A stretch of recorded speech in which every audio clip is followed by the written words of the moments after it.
हम लोग का सबसे बड़ा कॉम्पिटिटर इस हम खुद होते हैं। हाँ, कि हमसे ज्यादा बड़ा कोई नहीं होता और इससे अगर ये मान लिया ना तब ही बहुत ज्यादा प्रोग्रेस हो सकता है।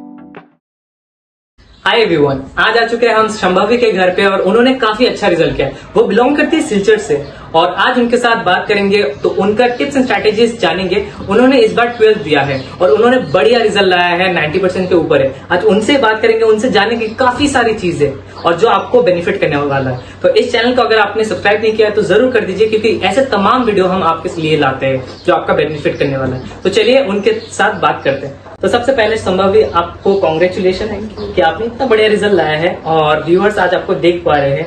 तो संभावी, सबसे पहले मुझे बताइए कि आपने कौन से कॉलेज से पढ़ाई किया है, आपके परसेंटेज टोटल कितने हैं? मैंने Ramanuj Gupta senior secondary school से पढ़ाई किया है और मेरा परसेंटेज 92.4% आया है। और आपने 10th कहाँ से पढ़ाई किया?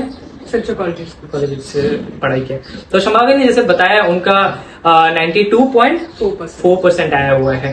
तो संभावी, हम थोड़ा जानना चाहेंगे आपका टिप्स एंड स्ट्रैटेजीज एग्जाम को लेकर क्या था, आपके नॉर्मल रेगुलर डेज में आपका शेड्यूल कैसे रहता था और एग्जाम के दिनों में आपका या फिर उससे थोड़ा पहले आपका कैसा शेड्यूल रहता था, आप किस रूटीन में फॉलो करते थे अपने पढ़ाई को? क्या आपका कोई टू डू लिस्ट रहा करता था उस टाइम पे? हाँ, like from the very first time ऐसा था कि लाइक अब ऐसा नहीं है कि मेरा फर्स्ट यूनिट 2 वीक्स में है तो मैंने अब रूटीन बनाया, ऐसा नहीं था। जब से मुझे नोट्स मिलता था तब से मेरी मम्मी इसमें बहुत हेल्प करती थी, लाइक बचपन से कि मम्मी को I used to like depend on my mother कि आपको रूटीन बना के देना है, तो मम्मी रूटीन बना के देती थी and I used to follow. So honestly speaking ऐसा तो नहीं होता था कि पूरा रूटीन स्ट्रिक्टली फॉलो होता था, कभी-कभी तो मिस हो ही जाता था कि आज शायद 2 चैप्टर करना, शायद 1 नहीं हुआ तो I used to keep it for tomorrow. हाँ, तो ये कल के लिए रखती थी। तो फर्स्ट एंड फॉरमोस्ट तो मेरा यही था कि मैं रूटीन बहुत ज्यादा फॉलो करती थी। मेरी मम्मी, और एग्जाम के पहले ऐसा था कि अगर एग्जाम स्टार्ट हो रहा है 28 से, तो मम्मी 28 के पहले दिन 19 तक मम्मी मुझे फुल लाइक रूटीन बना के देती कि 2 days फॉर एवरी सब्जेक्ट। सो ऐसे करती थी मैं एग्जाम के पहले। लेकिन लाइक ऑन नॉर्मल डेज मेरा ऐसा था कि सुबह उठ के 2 hours I have to study before going to school and after coming tuition and all के बाद 2 hours is must. This was the average basis. And अगर ऐसा था कि किसी भी मेरा ट्यूशन नहीं है सो आई कैन स्टडी मोर, सो तब ज्यादा पढ़ती थी। सो दैट्स ये आपके रूटीन था। तो कभी कभी ऐसा तो था आपको रिग्रेट होता था शायद मैंने थोड़ा कम पढ़ लिया है? Like this was on every day basis कि आज सुबह सोच के उठी कि ये पढ़ूंगी, रात को सोने के टाइम कि ये तो नहीं हुआ, ये तो नहीं, अब क्या करूंगी, व्हाट विल हैपन। तो इसके लिए आई यूज्ड टू डू कि नेक्स्ट डे जो मेरा लाइक ऐसा होता था ना कि every day I used to keep some easy, जो मुझे बहुत अच्छा लगता, थोड़ा मिक्सअप करते थे, थोड़ा कॉम्प्लेक्स को भी रखते थे टॉपिक्स को एंड देन थोड़ा इजी टॉपिक्स को भी रखते थे। तो मुझे जब लगता था कि क्या मैं सही बता रहा हूँ ये चीज? हाँ, एकदम एग्जैक्टली। तो क्योंकि है ना, हम लोग को भी तो एवरीडे टफ चीज तो पढ़ने का मन नहीं करता था। तो जब आज फॉर एग्जांपल आज रात को सोने के टाइम मुझे रिग्रेट हुआ कि मुझे आज तो कम पढ़ लिया, तो सुबह उठ के I would start with the most tough one कि आज मुझे ये वाला जैसे भी हो, इफ आई डू 5 क्वेश्चन ही मुझे करना है। सो ऐसे करती थी। एंड मतलब ऐसा है ना, लाइक एवरी डे मुझे कभी कभी ऐसा तो 2-3 दिन वीक्स में था कि मिस ही हो जाता था, पढ़ने ही नहीं बैठती थी बिकॉज इतना टफ स्केड्यूल हो जाता था, हेक्टिक भी हो जाता है कभी, बहुत ज्यादा हो जाता था। सुबह उठ के कॉलेज, देन ट्यूशन, 2 ट्यूशन एक दिन, या ऐसा कभी कभी हुआ है। तो इसीलिए उस टाइम पे जब I used to take rest and just maths या अकाउंटेंसी प्रैक्टिस करती थी एवरी डे। तो छोटा थोड़ा तो लाइक कंटिन्यू करना ही करती थी। तो उन्होंने बताया कि उनका हेक्टिक शेड्यूल रहता था और वो पढ़ाई करती थी, पढ़ाई के साथ साथ वो थोड़ा इजी चीजों को भी मिक्सअप करती थी कॉम्प्लेक्स कॉन्सेप्ट के साथ। तो ये थोड़ा इजी हो जाता है आपके पढ़ाई को और बेहतर ढंग में करने के लिए। नॉर्मल डेज में और एग्जाम डेज में हाँ वो मिक्सअप के साथ पढ़ाई करते थे ताकि थोड़ा मोनोटोनस भी ना रहे, उस चीज को बोरिंग भी ना रहे, क्योंकि अगर आपका ये वाला मोनोटोनस हो गया तो आप उस तरफ इंक्लाइन भी नहीं होगे और जिंदगी में जहां पे आप इंक्लाइन नहीं हो सकते वहां पे आपका डेवलपमेंट या फिर लर्निंग प्रोसेस काफी ज्यादा स्लो हो रहता है। तो संभावी, हम जानेंगे आपसे और भी चीजों के बारे में। आपका कोई ऐसा है कि टीचर्स ने कुछ एडवाइस दिया जो आपके दिमाग में बैठ गया और वो आपको आगे चलकर काफी मदद को? हाँ, ऐसा हुआ है? हाँ, मतलब टीचर्स ने बोला कि जो भी पढ़ती हो ना, जब whenever you study just understand the concept. जो पहले 10th तक मुझे लगता था कि हाँ ये बोलते हैं लेकिन वो तो रट्टा ही मारना है, रट्टा मार के लिखना है, लेकिन वैसा होता नहीं है। 11th-12 में तो बिल्कुल भी नहीं होता बिकॉज इतने टफ सब्जेक्ट्स आ जाते हैं जिसमें इतनी सिमिलैरिटी भी है एंड डिफरेंसेस भी है, तो समझ नहीं आता कौन सा कैसे लिखूं। तो अगर कॉन्सेप्ट समझ आए ना, सिंपल से भी सिंपल लैंग्वेज में लिख सकती थी। तो मेरे टीचर ने यही कहा था कि जब भी पढ़ो always follow the concept and previous year question paper, जो मैंने बहुत अच्छे से प्रैक्टिस किया, लाइक 2-3 टाइम्स बहुत ज्यादा प्रैक्टिस किया है। तो ये 2 चीज ही बहुत हेल्पफुल रहा है, previous year question paper and concept समझना। और उसको जाके लाइक बिजनेस में बहुत हेल्प करता था, बिजनेस स्टडीज में कॉन्सेप्ट समझ लिया, एग्जाम में जाके खुद लिख लिया, जो भी मन आया तब लिख सकते थे, क्योंकि तब मेरा नॉलेज लिमिटेड नहीं रहता था। तब मुझे पता है कि मुझे क्या लिखना है, तो मैं बना के भी 2-3 लाइन्स एक्स्ट्रा भी लिख सकती हूँ, कम भी लिख सकती हूँ। ये मेरे टाइम के ऊपर है और मेरे लाइक स्पीड के ऊपर मैं ऐसे करके बेसिस करके मैं लिख सकती हूँ। तो आपको बिजनेस स्टडीज में कितना मिला आपको? 98 मिला उनको बिजनेस स्टडीज में। और वो जैसे बता रही है कि उन्होंने खुद एडअप किया था कुछ पार्ट में, क्योंकि बिजनेस स्टडीज एक थियोरेटिकल सब्जेक्ट है और कॉमर्स के लिए अगर तरफ से देखा जाए तो बिजनेस स्टडीज एक थियोरेटिकल सब्जेक्ट है जिसमें आपको थोड़ा ज्यादा लिखना पड़ता है। अब कुछ भी आप लिखने से नहीं चलेगा, आपका एक्सपोजर अगर है, आपने थोड़ा बाहर से भी पढ़ाई किया, लाइक आपने कुछ अलग बुक से भी पढ़ाई किया या फिर ऑनलाइन मंगवा के भी आपने पढ़ाई किया, या फिर आप पढ़ते हो आर्टिकल्स एंड ब्लॉग्स, देन उससे आपको मदद हो जाता है। वो आपको थोड़ा लेवरेज दे देता है आंसर्स लिखने के लिए, अलग अलग डिफरेंट पॉइंट्स से। अगर आप एंटरप्रेन्योर के ऊपर लिख रहे हो तो शायद आप एग्जाम्पल देके लिख सकते हो, उसमें थोड़ा एडअप हो जाता है। तो वो एग्जामिनर जो चेक करता है उसको भी उस तरफ से थोड़ा कॉन्फिडेंस भी बिल्ड हो जाता है कि हाँ, ये स्टूडेंट ने लिखा है कुछ जो बिल्कुल लॉजिकली करेक्ट लगता है और वो सही चीज भी है, अगर आपको मार्क भी चाहिए तो। क्या मैं ये सारा चीज ऑन पॉइंट बोलूं? तो ये संभावी ने फॉलो किया और आज उन्होंने 92% लाया है, जो कि आज इस टाइम पे कॉमर्स में रामानुज की कॉमर्स की टॉपर है। और इससे बढ़िया बात क्या हो सकता है कि आज उन्होंने उनके पापा मम्मी का भी नाम रोशन कर रहे हैं वो, और अपने टीचर्स का भी। तो और भी सवाल पूछेंगे, आज संभावी के घर पे आया है तो और भी सवाल पूछना होगा, तो आप इस वीडियो के साथ बने रहिए। नेक्स्ट क्वेश्चन हम पूछने वाले संभावी को कि आपका पेरेंट्स का कितना रोल रहा है, क्योंकि आपका 92% लाना तो सपने जैसा है बहुत स्टूडेंट्स के लिए, और आप कॉमर्स की टॉपर है रामानुज से, जहां से मैं भी पढ़ा हुआ हूं। और मुझे ऐसे लोगों के साथ इंटरव्यू करने को मिल रहा है जो टॉपर है, जो इंटेलेक्चुअली बहुत आगे है, और अच्छा भी लगता है। लाइक एक नॉलेज भी शेयर होता है, आप लोग के साथ भी शेयर कर पाता हूँ, उनसे जो भी बातचीत होता है। तो संभावी जानना चाहते हैं कि आपका पेरेंट्स का क्या रोल रहा है, मम्मी और पापा का? उनका तो सबसे बड़ा रोल है ऐसा, इसलिए कि मेरे लाइक मुझे डिवाइड करना हो परसेंटेज वाइज, तो 60% उनका ही रोल है, 40% मेरा पढ़ाई है, बिकॉज एवरीडे ट्यूशन लेके आना एंड ऑल, ये सब तो पापा का था। एंड मम्मी को तो मैंने पहले ही बोला है कि रूटीन ये सब बनाना। फिर टाइम टू टाइम मेरा क्या होता था, I used to lose confidence कि मुझे पता है कि आज ये चैप्टर है, मुझे नहीं, मेरे से नहीं होगा। मम्मी लाइक वो आती थी, आके बोलती थी कि नहीं, यू कैन डू। तो मम्मी भी पढ़ाई भी लेती थी, ऐसा है ना। और फिर एग्जाम के पहले जब बहुत ज्यादा स्ट्रेस हो जाता था तो पापा आके बोलते थे, whatever percentage you do, it doesn't matter to us, बस तुम हेल्दी होके, तुम फिट होके जाके तुम एग्जाम दो, दैट मैटर्स द मोस्ट। हाँ, तो तुम अटेंड करो वो एग्जाम। तो उनका हमेशा था, they never made me miss any exam. हमारे कॉलेज में रिविजन टेस्ट होता था which was like not compulsory, वो एग्जाम के 1 मंथ पहले हुआ। रामानुज में तो वीकली टेस्ट भी होते हैं, और जो बहुत एक स्टूडेंट को एक्सपोजर देता है, बहुत अच्छा पढ़ाई में आपका कॉन्फिडेंस भी बिल्ड होता है धीरे धीरे जब आप प्रोग्रेस देखते हो खुद का। हाँ, बिकॉज तब क्या होता था कि क्योंकि जो चैप्टर्स हमें टफ लगते हैं या इजी भी लगता है, लगता है कि ये बहुत इजी है, इसमें तो कोई गलती नहीं होगा, लेकिन जाके जब देखते इसमें ही गलती है तो हम लोग को पता सुधार करने को भी मिलता है। हाँ, तो वैसा होता था। फिर टफ सब्जेक्ट जो लगता है कि मेरे से नहीं होगा, लेकिन इसमें मैंने कितना लिखा है उधर, वो भी बहुत हेल्प होता था। तो मम्मी पापा ने कभी मुझे कुछ मिस करने को नहीं बोला। लाइक एक ऐसा इंसिडेंट था कि न्यू ईयर था, 31st था, और 1 जनवरी को मेरा इकोनॉमिक्स का रिविजन टेस्ट था। तो मैंने कुछ नहीं पढ़ा था, बट आई टू, मुझे पता था कि तब तक ये क्या था, वो कॉन्सेप्ट मेरे में था। तो मम्मी पापा, मैंने सोचा कि मिस कर देते, फर्स्ट एग्जाम है, वैसे भी कंपलसरी नहीं है। तो पापा ने बोला, जो भी आए, चाहे तुम्हारा मार्क्स बहुत ज्यादा ही कम आए, लेकिन you just go attend, it will be very efficient for you. तो मैं गई and I did, and like luckily I got the very nice marks, like only 6 marks were cut off, तो like 34 मिला था मुझे 40 में, तो अच्छा ही मिला। तो मुझे लगा कि हाँ, वो तो ठीक है। तो इसीलिए तब से ना मैंने ये बना लिया था कि कोई भी एग्जाम जैसा भी हो, प्रिपरेशन अच्छा बुरा वैसा भी मिस नहीं करना है, एग्जाम देना है, ताकि खुद का लाइक कितना प्रिपरेशन हुआ, कितना रिविजन हुआ, वो पता वो जान सके। तो एक चीज संभावी ने बताया कि उनका पापा का रोल रहा है उनका मेंटल स्ट्रेंथ डेवलप करने में, क्योंकि पापा हमेशा उनको ये मोटिवेशन, ये उत्साह देते थे कि चलो तुम आगे बढ़ो, जितने भी आए उससे ज्यादा मैटर नहीं करेगा, लेकिन आपका फोकस पढ़ाई में रहे। लेकिन इट्स अबाउट द हार्डवर्क, कितना आप पुट इन कर रहे हो, but it's okay at the end of the day. अगर नहीं मिला it's okay, there are different paths in life, you can do well. लेकिन अगर इनके मम्मी की तरफ से भी देखा जाए तो इन्होंने दो, पापा का और मम्मी का बताया। मम्मी का आप अगर देखो, वो उनको रूटीन बना के देते थे, वो उनको हेल्प करते थे। तो उनका जो मम्मी और पापा का रोल रहा है वो 60% उनके मम्मी और पापा का रहा, उनका 40%, which she told us right now.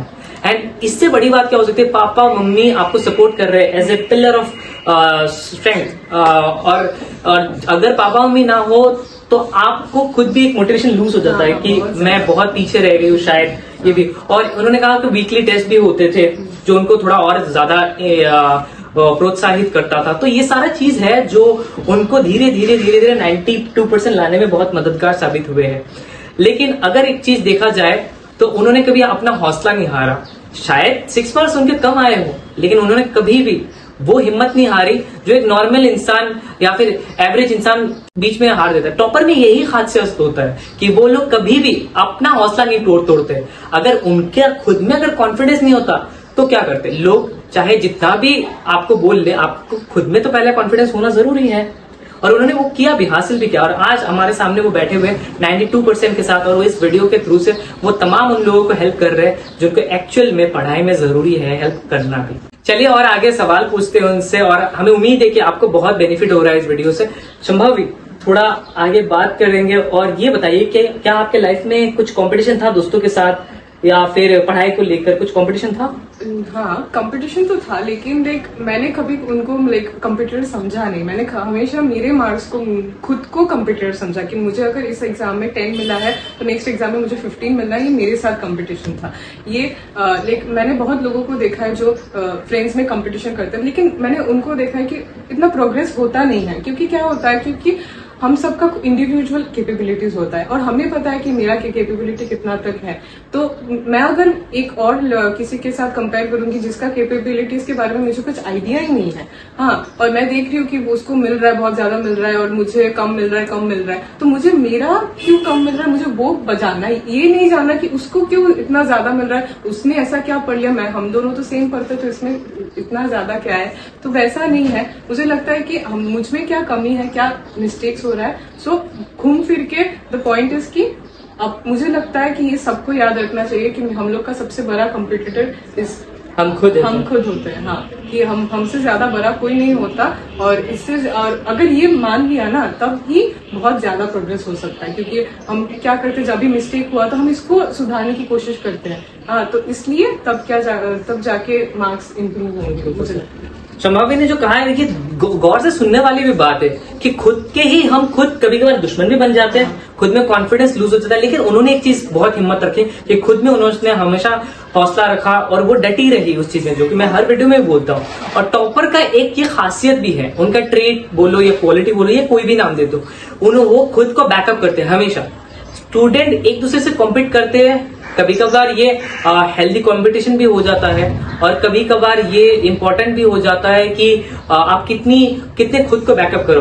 तो अगर उनका लिहाजे से देखा जाए तो वो खुद को बैकअप करते थे, हमेशा बैकअप करते थे। और उन्होंने कहा भी है कि कल जितना मार्क आया उससे इम्प्रूव करना हमारे लिए जरूरी है लाइफ में आगे बढ़ने के लिए। तो संभावी ने जो बताया है, उनके खुद के ऊपर कॉन्फिडेंस उनका बहुत ज्यादा रहता था।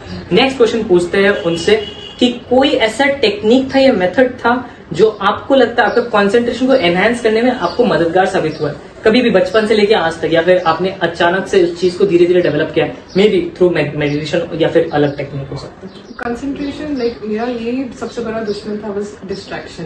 कि पढ़ाई में बैठने से इतने अजीब अजीब ख्याल आते थे कि अभी इसके बारे में सोचना स्टार्ट कर लिया तो हाफ एन आवर चला ही गया, मैं उसके बारे में ही सोच रही, तो वो बहुत ज्यादा प्रॉब्लम करता था। तो तब मैंने सोचा कि जो मैं पढ़ रही हूँ वो शायद कोई आंसर ही हो, जो मुझे पता है कि मुझे ऊपर से नीचे तक मुझे सीखना है, ये मुझे समझना है। फिर भी आई टू डू व्हाट कि पेंसिल से लेके उसको मार्क करती रहती थी। तो क्या था, एक एक वर्ड का मीनिंग जब समझती थी, जब पेंसिल से मार्क करती थी, तो कंसंट्रेशन बना रहता था। एंड ऐसे भी कुछ कुछ वर्ड्स होते जिसका मीनिंग समझ नहीं आता था, तो तब क्या करती थी, I used to like mark करके रखती। तभी अगर मैंने फोन ऑन ले लिया कि अभी मीनिंग समझना है, तब तो खत्म, तब तो चला जाएगा, नोटिफिकेशन में आप खो जाओगे। तो इसलिए तब नहीं रखती थी, उसको मार्क करके साइड में रखती थी कि इसका मीनिंग मुझे जानना है बाद में। एंड पेंसिल से बुक से पढ़ती थी, तब तो पेंसिल मस्त था। तो कभी कभी ऐसा होता था कि कुछ आंसर्स पढ़ती थी तो इसका 1-2 लाइन हो रहा है कि याद ही नहीं हो रहा, तो तब क्या करती थी, उसको स्किप करके उसके अलावा मैं क्या लिख सकती हूँ वो बैठ के सोचती थी, या I to write side by side लिखती थी, शॉर्ट क्वेश्चंस बनाती थी। तो ये सब करती थी कि जब चैप्टर पढ़ती थी, इंग्लिश का ही चैप्टर हो, चैप्टर पढ़ रही हूँ, मुझे लग रहा है कि ये सब मार्क करने से बस नहीं होगा, अगर एक क्वेश्चन भी लिख दिया, आंसर नहीं लिखना है, बस क्वेश्चन लिख दिया तो कंसंट्रेशन बना रहेगा मेरा, वैसा करती थी। And meditation I to do like 5 minutes.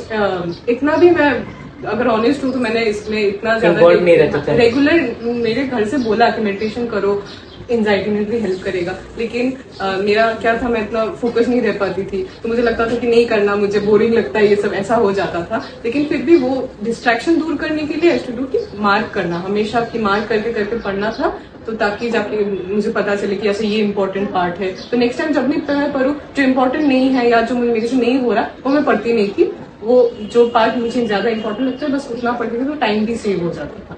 तो एक चीज यहाँ पे बहुत इंपॉर्टेंट है जो संभावी ने बताया कि हर एक टॉपर में भी ये भी एक खासियत होता है कि वो अपने जब पढ़ाई करते थे वो हाईलाइट करके रखते थे, शायद वो अंडरलाइन करके रखते थे। उन चीजों को आप देख सकते हो, उन चीजों को आप क्वेश्चंस क्रिएट करके खुद में भी देख सकते हो, जिससे आपका थिंकिंग जो रहता है पैटर्न वो भी डेवलप होता रहता है काफी, और आप जिंदगी में और भी प्रोग्रेस कर सकते हो। तो जब भी पढ़ाई करने बैठो आप कनेक्ट करो, शायद कोई स्टोरी के साथ कनेक्ट करता है, शायद कोई फोटोग्राफिक मेमोरी होता है जो अंडरलाइन करके भी लोग देखते हैं। अलग अलग वर्ड्स का आपका मेथोडोलॉजी अलग हो सकता है, लेकिन जो आपको काम आ रहा है, जैसे संभावी के केस में वो अंडरलाइन करके पढ़ती थी, हाईलाइट करती थी, वो उनके लिहाज से देखा जाए तो काम आता था बहुत ज्यादा। और आज 92% के साथ वो यहाँ पे आपको टिप्स एंड स्ट्रैटेजीज देने के लिए ये रेडी है। यहाँ पे संभावी एक चीज जानेंगे, क्या प्री एग्जाम मतलब एग्जाम से पहले कोई एंजाइटी होता था? क्योंकि स्टूडेंट्स का रेगुलर तौर पे ये देखा गया है कि बहुत स्टूडेंट की जिंदगी में वो कुछ स्टूडेंट तो बीमारी पड़ जाते हैं एग्जाम से पहले, उनको बुखार आ जाता है। तो कभी ऐसा होता था कि शायद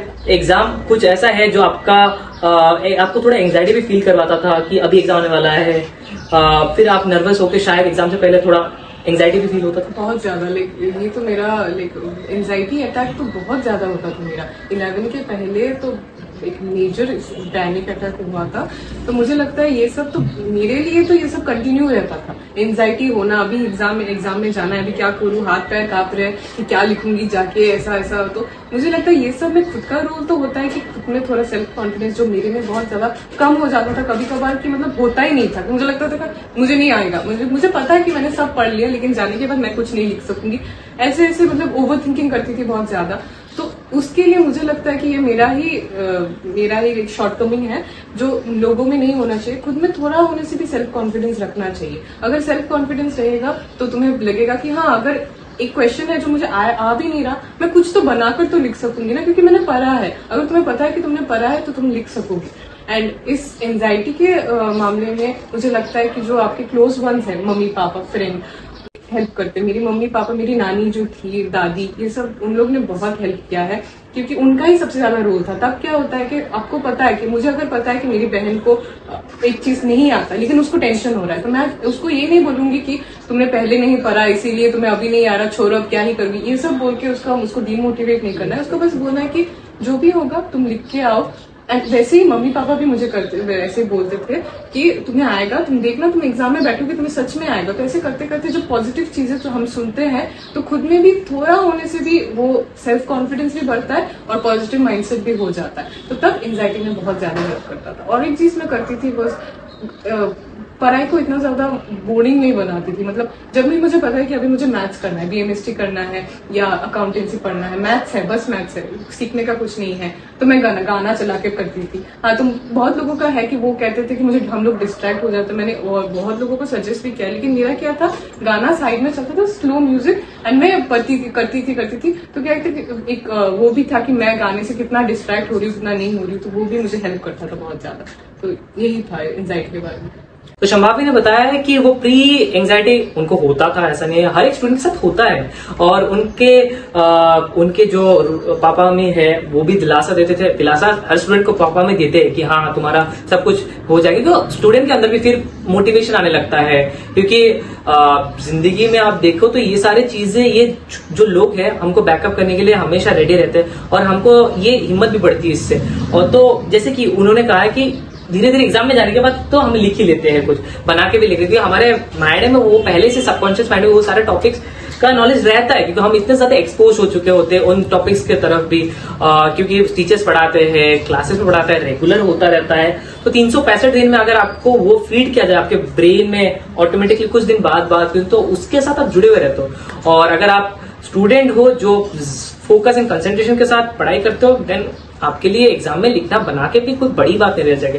और क्या बना के लिखना भी बहुत ज्यादा आपको हेल्प किया है? हाँ, बहुत ज्यादा। लाइक मार्क्स, क्योंकि क्या होता था मेरा आंसर और किसी और का आंसर तो सिमिलर नहीं होता। हाँ, तो तब क्या होता था, टीचर को कुछ अलग मिलता था पढ़ने के लिए। जो मुझे मेरे टीचर ने भी यही बोला था कि तुम एक नोट्स, मुझे पता है कि मैं जो नोट्स पढ़ी, मेरी दोस्त भी यही पढ़े, मेरे बाकी दोस्त भी यही पढ़े, तो क्या होता था अगर हम सब ने सेम आंसर्स लिखे तो एग्जामिनर को डिफरेंट कुछ मिलता नहीं था, तो वो सेम मार्क्स ही देते थे घूम फिर के सबको। लेकिन अगर मेरे आंसर में मैंने कुछ बनाकर ही लिखा, शायद वैसे हाई फाई वर्ड्स मैंने यूज भी नहीं किए, मैंने सिंपल वर्ड्स यूज किया, लेकिन मेरे में कुछ डिफरेंस तो एटलीस्ट रहेगा। हाँ, तो इसीलिए वो चीज में मुझे बहुत बेनिफिट हुआ। मुझे लगा कि इंग्लिश में बोलो या थ्योरी जो था, अकाउंटेंसी में ऐसे बना के तो आप कैसे लिखो? हाँ वही तो, लेकिन इंग्लिश ऑल्टी और बिजनेस में अब बना के लिखना ही है उधर। हाँ, तो इसीलिए मुझे लगता था कि बस पहले जो बोल दिया था कि कॉन्सेप्ट समझ के करना है, तो वैसा ही बना के लिखने में बहुत ज्यादा हेल्पफुल हुआ है। और वैसे क्या होता था, याद रखने भी बहुत इजी होता था कि मुझे पता है कि मुझे जाके ये लिखना है। मैं बंगाली में अपने मदर लैंग्वेज में मैं समझ लेती थी कि मुझे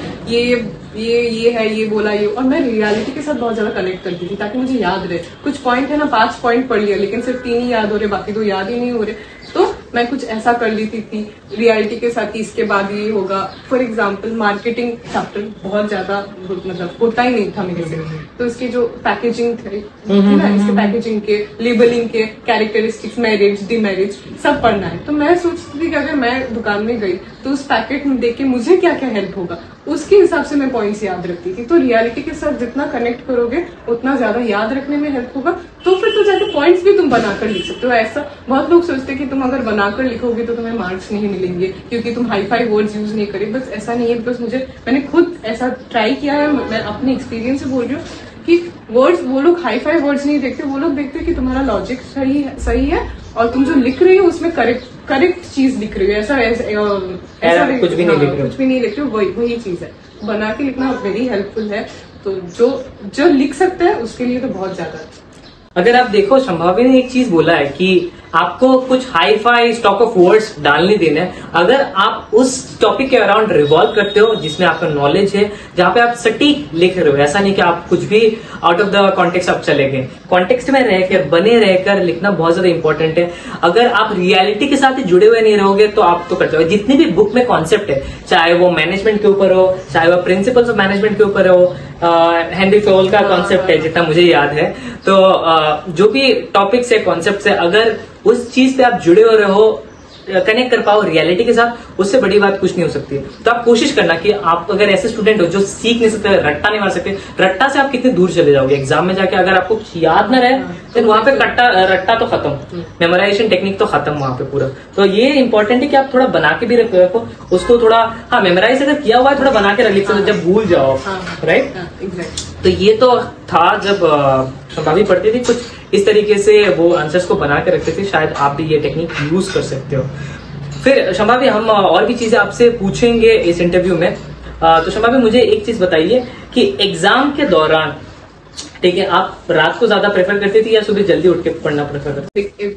सबने पूछा, लेकिन ये था कि सुनने में बहुत वियर्ड लगेगा। ना ही मैं सुबह उठती थी जल्दी, ना ही मेरे पापा मुझे अलाउ करते थे कि रात को ज्यादा पढ़ना है, क्योंकि पापा को लगता था कि जब भी मैंने रात को ज्यादा पढ़ा है, like very rare is once in a blue moon situation था मेरे लिए ये वाला कि रात को ज्यादा पढ़ना, और वो भी 1 to 1:30 रेयर डेज में। हाँ, इससे ज्यादा तो कभी मैंने पढ़ा ही नहीं आज तक लाइफ में, क्योंकि तब क्या होता था, पापा को लगता कि मैं सुबह जल्दी नहीं उठ पाऊंगी तो क्या पूरा दिन अनहेल्दी जाएगा, तो ऐसे करते करते तबीयत खराब हो जाएगा। तो मुझे लगा कि पापा का ये वाला एडवाइस बहुत ज्यादा अच्छा था। तब जो इरिटेबल लगता था कि नहीं पापा पढ़ने दो, रात को पढ़ना है, नहीं पढ़ूंगी तो सुबह नहीं उठ पाऊंगी। और हमारे स्टूडेंट में क्या, जब स्टूडेंट डेज में होते हैं तो हमें ऐसा लगता है शायद मेरे से कुछ मिस ना हो जाए, शायद कुछ आना जाए, शायद मैं ये थोड़ा कम देखूंगी, शायद आ जाए मैं लिख ना पाऊँ। भाई ये सब तो बहुत ज्यादा होता था। सुबह को मैं उठ नहीं पाऊंगा, डायरेक्ट एग्जाम जाना पड़ेगा। भाई इसीलिए तो पापा तब बोलते, तब लगता था कि झगड़ा भी कर लूं तो नहीं मुझे रात को पढ़ना, लेकिन पापा पढ़ने नहीं देते थे। तो फिर ठीक है, पापा का बात तो मानना ही पड़ेगा, इसलिए सो जाती थी 12 to 12:30 के मिडिल में सो जाती थी। तो मैं क्या करती थी, मैं पूरे दिन को यूटिलाइज करती थी। ऐसा नहीं कि मैं 24 आवर्स में 8 घंटे सोई एंड बाकी के 16 hours I just studying, no, ऐसा नहीं था। कि एग्जाम डेज में अलग था, नॉर्मल डेज में अलग था, हाँ ऑफ कोर्स। लेकिन मेरा सुबह भी मैं जल्दी नहीं उठती थी, 7:38 ये तो रहता ही था, और रात को 12 to 12:30 में सो जाते थे। तो उसने आपको बहुत हेल्प किया है, क्योंकि मैं फिट रहती थी। जब मैं नेक्स्ट डे उठती थी मैं फ्रेश रहती थी, तो मैं सुबह जो पढ़ रही हूँ मुझे याद रहता था, एंड मेरा होल डे जो था ना टायरिंग नहीं जाता था। मैं अच्छे से धीरे धीरे करके पढ़ लेती थी। मुझे मेरा उठ के ही मैं पहले दिन मेरा रूटीन सेट रहता था कि उस दिन ये पढ़ना है, एंड इफ नहीं भी रहता था उठ के मैं सोच लेती थी आज ये पढ़ूंगी, ये सब समझना है। तो मैं उठ के सबसे टफ जो लगता था वो पहले ले लेती थी। फॉर एग्जाम्पल मुझे बिजनेस स्टडीज बहुत ज्यादा टफ लगता था, तो मैं पहले वो समझ लेती। 2 आवर्स बिकॉज फ्रेश माइंड होता था, सीख पाती हूँ या नहीं पाती एटलीस्ट समझ तो पाऊंगी। तो 2 आवर्स पढ़ लेती थी, फिर मैथ्स प्रैक्टिस करती थी या इंग्लिश का चैप्टर्स पढ़ती थी, देन लंच एंड थोड़ा मैं रेस्ट लेती हूँ दोपहर को। तो रेस्ट लेने के बाद उठ के फिर से कुछ टफ जैसे इकोनॉमिक्स का चैप्टर्स पढ़ लिया।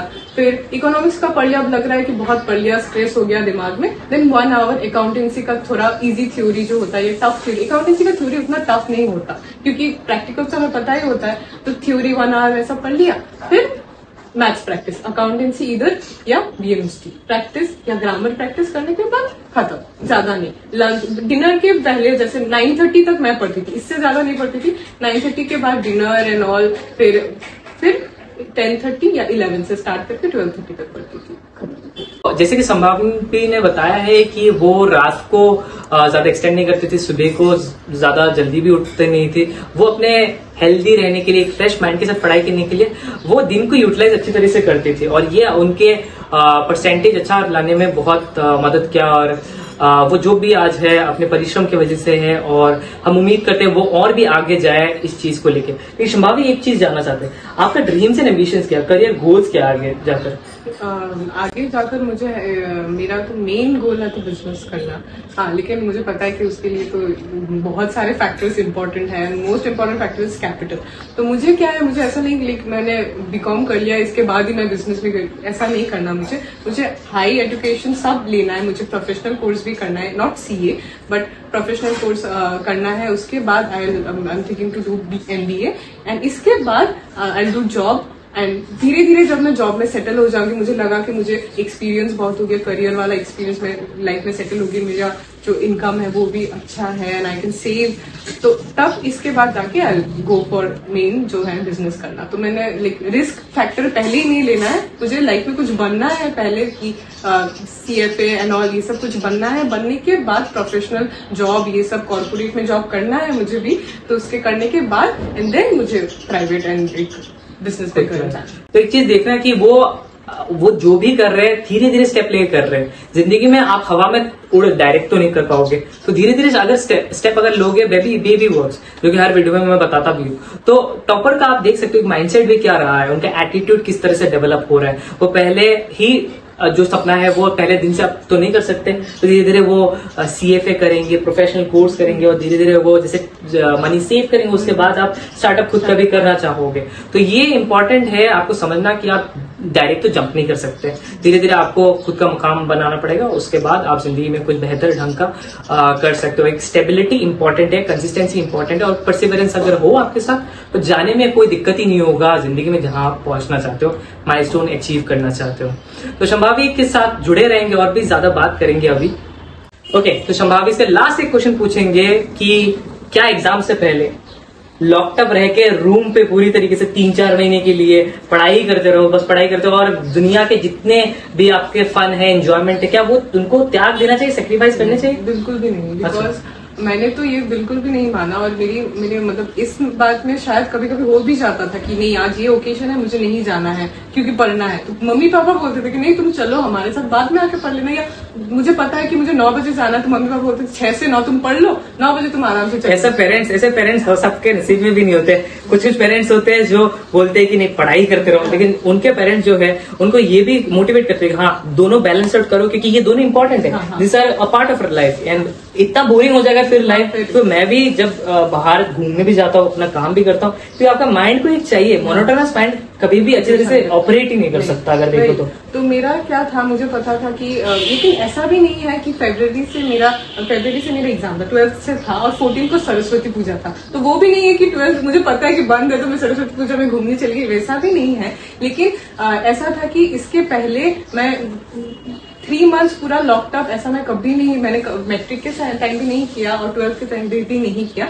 मैं क्रिसमस मैंने मनाया, मैंने वो जो राम प्रतिष्ठा हुआ इसमें भी मैं 2 दिन में घूम रही थी, मैं मजा किया बहुत ज्यादा। तो सब कुछ में मैंने छोटा छोटा ओकेजन, मुझे बहुत अच्छा लगता है कि अपने में ही मैं इन्वॉल्व हो जाऊं। हाँ, तो मैं वो भी बहुत मेंटेन करती थी। पढ़ाई तो भी है इम्पोर्टेंट, मुझे पता है कि पढ़ाई भी मेरा प्रायोरिटी है, तो इसीलिए मैं उसके लिए मैं टाइम मैनेज कर लेती थी। तो मेरा ये नहीं था कि मैं अगर सुबह बैठूं और मैं अचानक से पढ़ने नहीं बैठ सकती थी कि 12 बज गया, अभी तो मेरा पढ़ने का टाइम नहीं है, मैं नहीं पढ़ सकती। नहीं, मैं अगर मुझे लग रहा है कि मैं बाहर जाऊंगी कुछ देर बाद तो मैं अभी पढ़ लेती हूँ, मुझे कोई प्रॉब्लम नहीं है, तो वैसा कर लेती थी मैं। तो मैं दोनों को ही बैलेंस करने का बहुत ट्राई करती थी। और मम्मी पापा का तो बहुत ज्यादा वो था, और फ्रेंड भी थे जो मतलब हाँ तू चली जा यार, कुछ नहीं होता, कर ले, हो जाएगा तेरा पढ़ाई, मोटिवेट बहुत ज्यादा करते थे। तो बहुत ज्यादा इंपॉर्टेंट है। अगर आप देख रहे हो ना संभावी के केस में, वो बाहर जाते थे, हमेशा आप लॉकडाउन नहीं रख सकते। एक जगह पे आप कितने दिन तक रहोगे? क्योंकि आप अगर देखो एक एग्जाम्पल, छोटा सा एग्जाम्पल, कितने दिन तक आप पैसे खर्च ही नहीं करोगे, सेव ही करते रहोगे। एक ना एक दिन आप इतना खुन्नस में आ जाओगे कि आपको पैसे थोड़े खर्च करने का मन भी करेगा, किसको नहीं करता है। तो मिलेंगे और भी वीडियोस के साथ आपके साथ। संभावी, थैंक यू सो मच कि हमको आज अपॉर्चुनिटी मिला आपको दुनिया के सामने आपका रिजल्ट दिखाने के लिए, और आपने कितना अच्छा बढ़िया रिजल्ट किया है। और ऐसे ही संभावी के जैसे और भी स्टूडेंट के साथ मुलाकात होगी हमारी इस वीडियो और चैनल के साथ। आप जुड़े रहिए, सब्सक्राइब कीजिए अगर आपने सब्सक्राइब नहीं किया। उन सारे तमाम दोस्तों के साथ, उनके फैमिली रिलेटिव्स, उनके साथ शेयर कर दीजिए वीडियो, ताकि उनको भी इस चैनल से काफी ज्यादा वीडियो से बेनिफिट होने वाला है। आज तक इतना ही रखेंगे वीडियो, नेक्स्ट मिलेंगे आपके साथ नेक्स्ट हफ्ते में। Thank you so much for watching this video.